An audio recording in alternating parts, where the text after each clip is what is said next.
बतैलस बात ना बतैलस बात ना बतैलस पैके दिया हमर अगुआ फसैलस हमरा से ये एगो बात ना बतैलस बात ना बतैलस सखी रे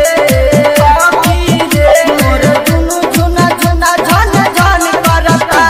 भतार चेंज करे के मन करता मोर जवानी के दोस्त करा धन करता भतार चेंज करे के मन करता मन करता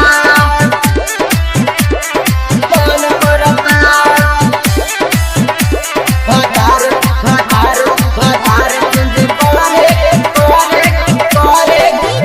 विकास रीगा सीतामढ़ी भतार चेंज करे के मन करता मन करे गारी दी शर्मा सजन के कहियो ना रखत बाड़े हमरा उ मन के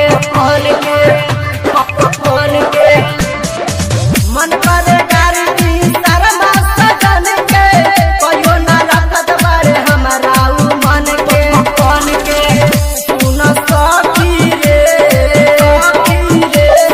प्रेमी हो टोली काना टोन करता भतार चेंज करे के मन करता मोर जवानी के दोस्त करा धन करता भतार चेंज करे के मन करता। डाउनलोड कीजिए RCM music official app play store से। RCM म्यूजिक के सारे ऑडियो वीडियो डाउनलोड करने के लिए